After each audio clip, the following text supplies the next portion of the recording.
Welcome. I'm so glad you're here. Thank you for taking time for yourself today. Well, let's face it, sex between consenting adults is a topic often avoided. But why? On top of learning about why we avoid the topic of sex, we're going to touch on 5 parts of your sexuality as a whole. Some preconceived notions about our own sexuality, nurture versus nature, and what can keep us from becoming our best sexual selves, as well as some insights about talking to children and what those effects are. All right, here we go. Ever heard the saying, see no evil, hear no evil, speak no evil? Well, its origins are actually from the Analects of Confucius, from between 2nd and 4th BCE. And it reads, quote, look not what is contrary to propriety. Listen not to what is contrary to propriety.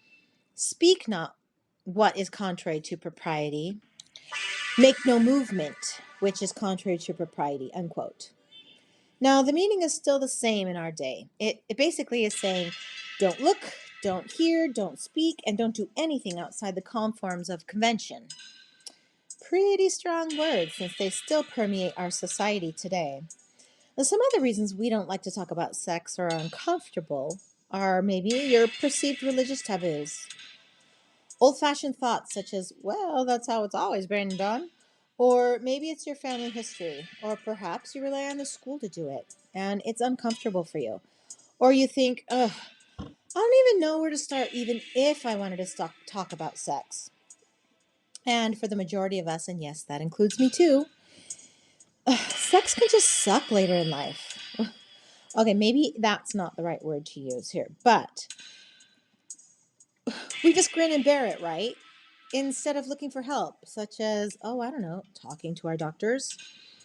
Also, as we age and we go through different stages in our lives, most of us find that sex is no longer a priority, and frankly, we would just rather sleep than put forth the effort it takes.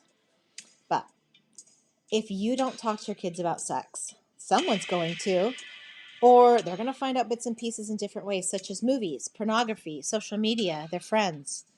Ugh, not the most insightful or truthful ways to find out about something so important in life.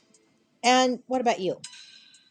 If you don't seek help when sex gets painful, or there's just no feeling left in those sexual areas, how's it going to get any better? Okay, when my grandmother was married in the 1950s, she didn't even know what a penis was. She was not told anything about sex. Instead, that word was actually never mentioned in her home. Okay, she grew up in a strict Catholic home, and sex was as a taboo subject as anything else was. Now, her daughter, my mom, was raised in a similar fashion and was married in the 70s, but knew a little more. She knew that the sperm met the egg and created a baby in the woman's womb. But that info came from school gym class, not from her home. However, it failed to say how the sperm got into the woman's body. Then we're up to my generation, and I was married in the 2000s, but knew a great deal more about sex. However, that information still didn't come from my home. It came from school sex ed and my friends. And now my sex ed class was a bit more insightful than my mom's, as it showed the penis moving inside the vagina and then squirting the sperm into the vagina. And then you got to see the sperm swim to meet the egg in the woman, and then a baby was formed. As for the conversations with my friends, well, it was more like who was doing it with whom and who was pregnant and leaving school and so on. Now, if this class is making you squirm in your seat and you're feeling a bit uncomfortable, good. That means we're getting somewhere. In the beginning, we all look like proverbial meat on a stick to the opposite partner. From Svarasa.com by the Radiant Sutras, quote, all sensual perception is food. Each of the senses is feeding on infinity, metabolizing the energies of creation, unquote. Our hormones often drive us to feel a certain way in which we think about what we're seeing. This is instinctual, meaning it's part of our DNA. We have a biological urge to mate with someone who will be a good partner.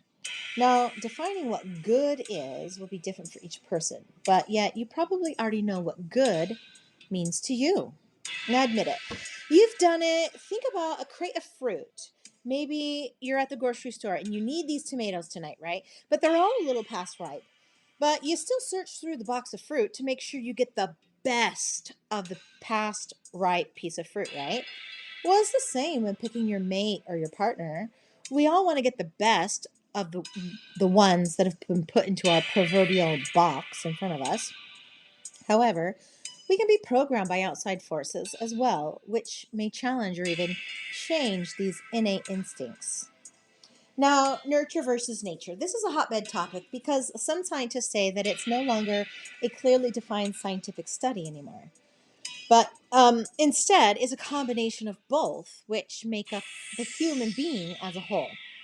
However, for this class, let's just look at a few things. You can see that I put some of the same things into both columns. There are many other contributing factors for both sides, more than what I've listed here. But whatever you decide are your determining factors for creating and or recreating your sexuality. It's your sexuality. And no one should be able to change or alter it in any way without your permission. All right, this is called the 5 circles of sexuality, and it's adapted from a model designed by a Mr. Dennis Daly, PhD. Now, sensuality involves our level of awareness, acceptance, and enjoyment of one's own and others' bodies. In the yellow, intimacy. Intimacy is the degree to which we express and have a need for emotional closeness with another person and having the feeling returned. Our sexual identity, that's in the pink there, is how we perceive ourselves as a sexual being. In the blue, sexual health and reproduction. This relates to the facts, figures, biology of the body, and sexual and reproductive systems. It also includes the care of the organs, the impact on health of sexual behavior, and the biology of producing children. Then in the orange, that's your sexual power over others. And it involves how we use our sexuality and may include manipulating or controlling others. What's in the middle? That's what's going to determine how you use all these circles. It is what makes you, well, you. Meaning, what are your values when it comes to sex? Do you have sex before marriage or only after marriage? Are you going to be with one partner only or multiple partners? How do you view your agency or your freedom agency? Or do you feel like you even have the freedom to choose who, what, when, where? And then there's the power you have over your own sexuality. But I guess I would have to stop and ask you to ask yourself, do I feel like I have power over my own sexuality? Think about that for a minute. There's a lot of contributing factors that can keep us from becoming our best sexual self, but we're just going to talk about a few here. Probably the number one in your mind is STDs, and you're right. How about trauma, such as rape or other abuses as a child or adult? Sexual repression due to religion or family rules of some sort. A lack of education regarding sex. Maybe there's confusion of what sex is actually supposed to be. Sexual dysfunctions. Life stressors. Mental health crises. Pregnancies, births, deaths. Life changes. Relationship problems. Pain during sex. Loss of sexual appetite or libido. Your fears of sexual performance. Medications. The list could go on and on. Now, these are only problems. Keep in mind that this is only a problem if you actually want to have sex and orgasms. If you don't want to have sex or orgasms, none of this is a problem. Now, according to WebMD.com, it says, quote, 1 in 3 women between the ages of 30 and 59 experience what they perceive to be low libido at some point in their lives. I would include myself in that statistic. Now, Ms. Laurie Mintz, who's a PhD, goes on to say, quote, The biggest myth is that women should be able to have an orgasm through penetration alone, unquote.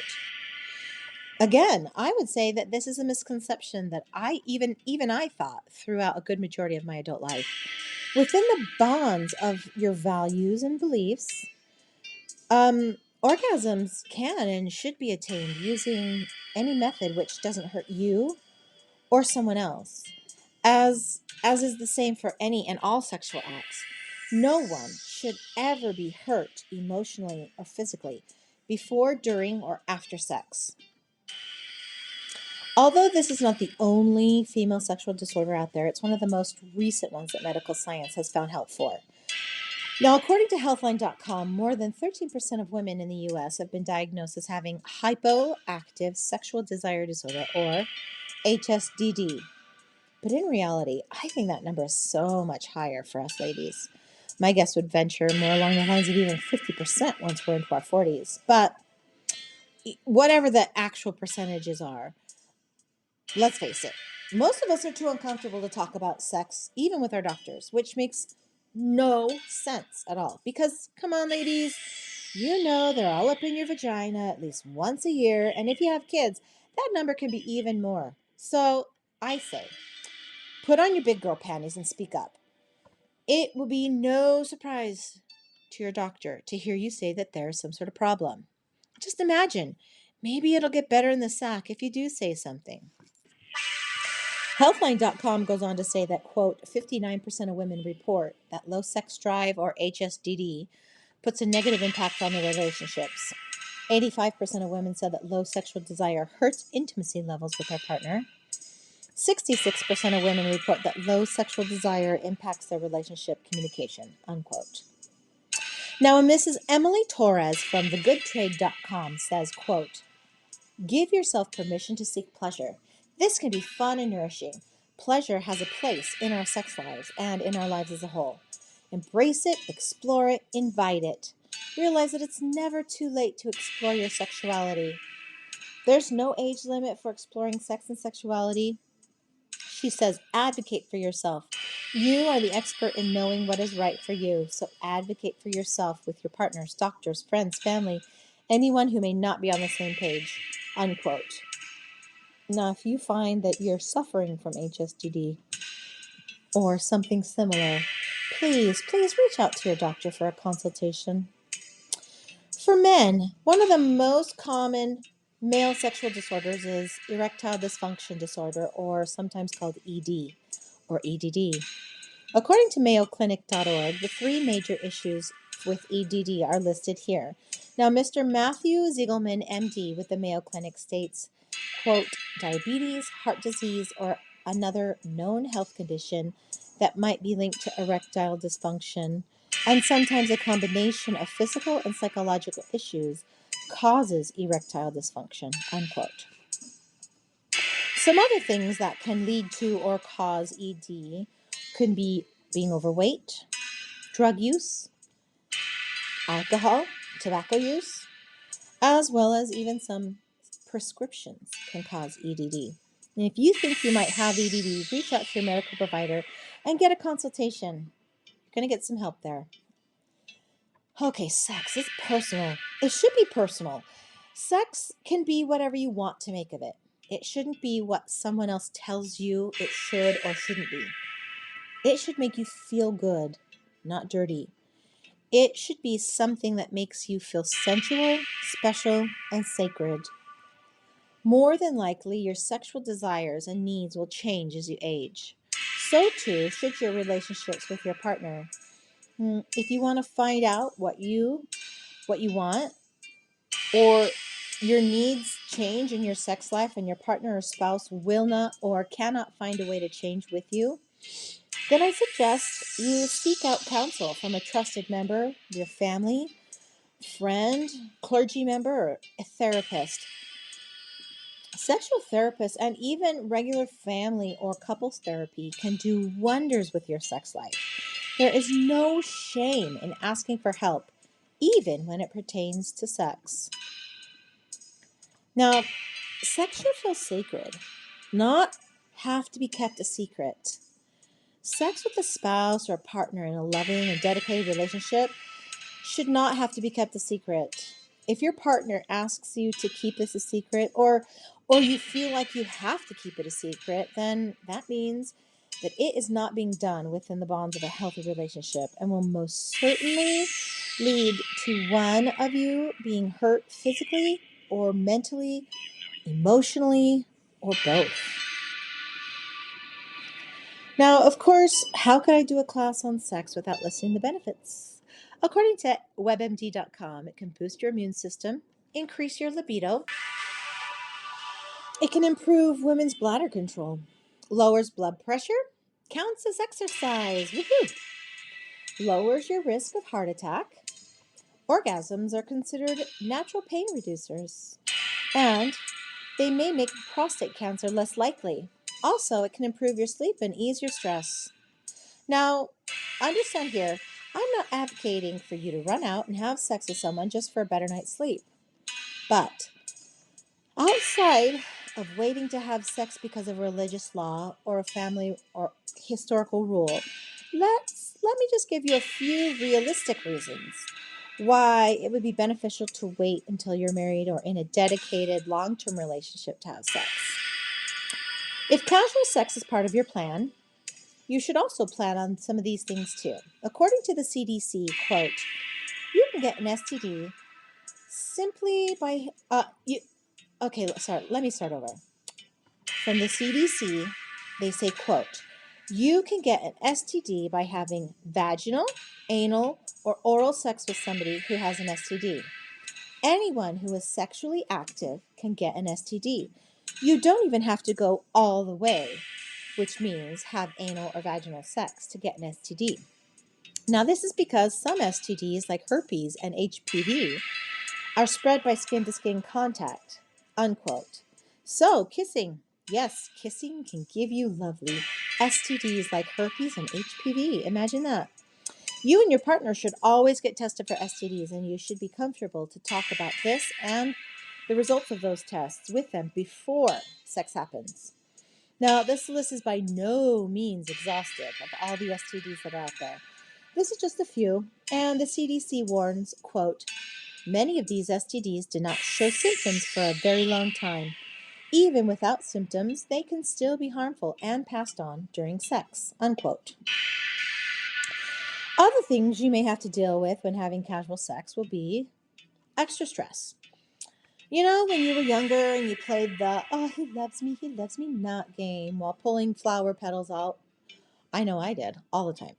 Well, unless you go into a situation, a sexual situation, knowing this is a one-night stand, then you're playing that game when you pursue casual sex.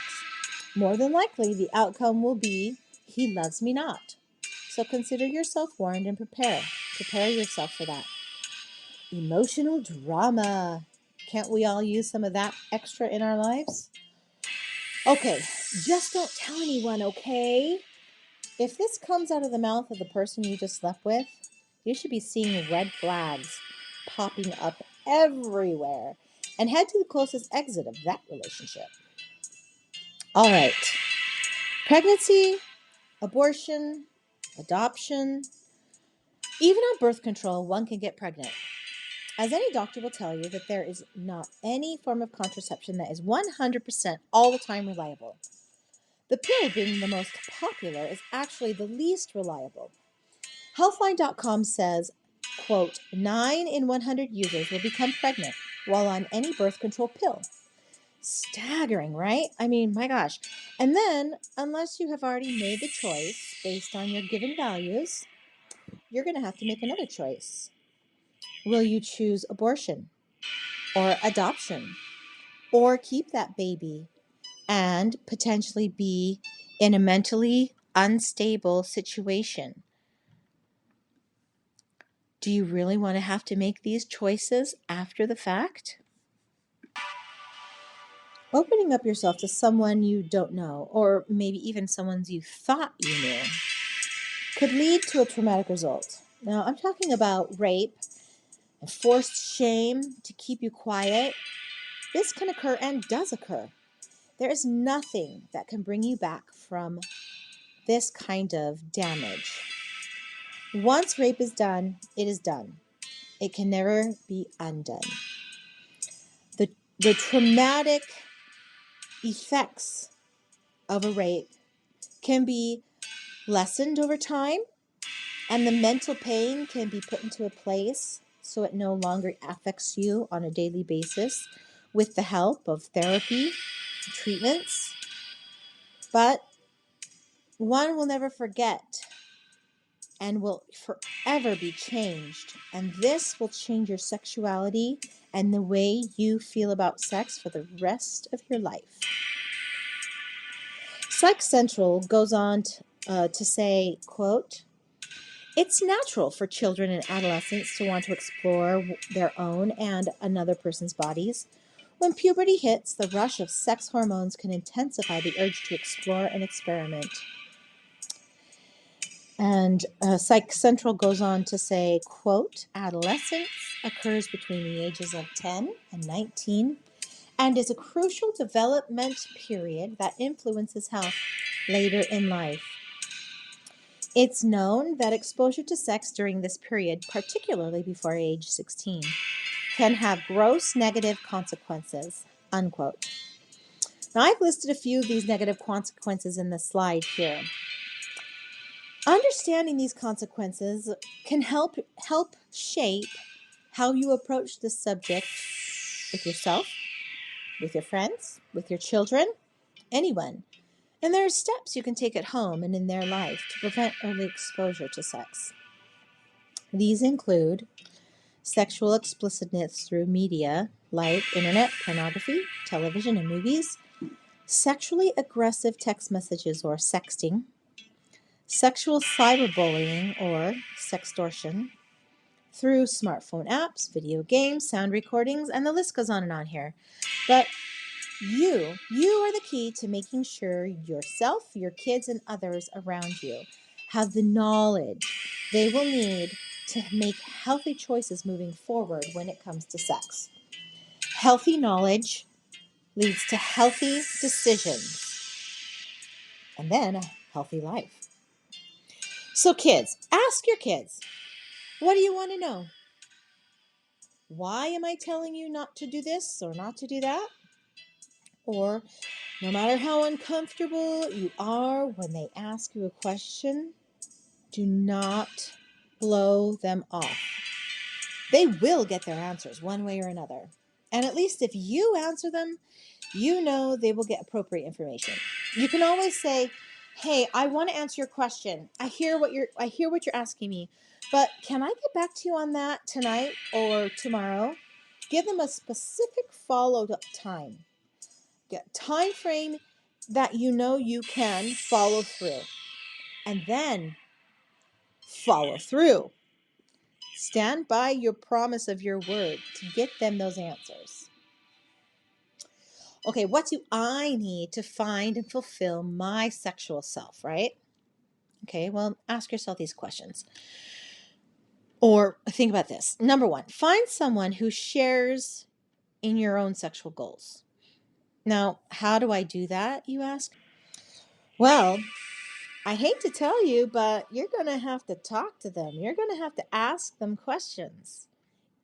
Even if you've been married or in a committed relationship for, let's say, 20 years or more, that doesn't necessarily mean that you have the same sexual goals or needs.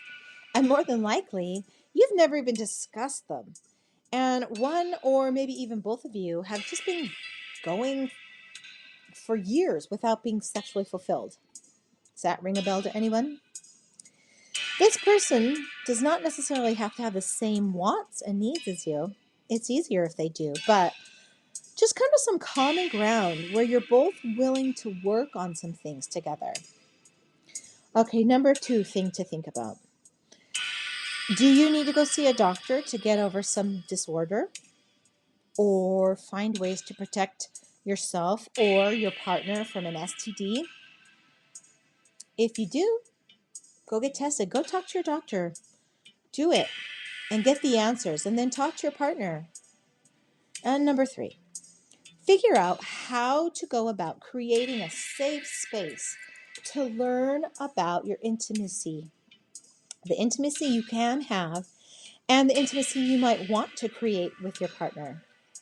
This is where the 5 circles of sexuality come into play. First, you have to create the intimacy, right?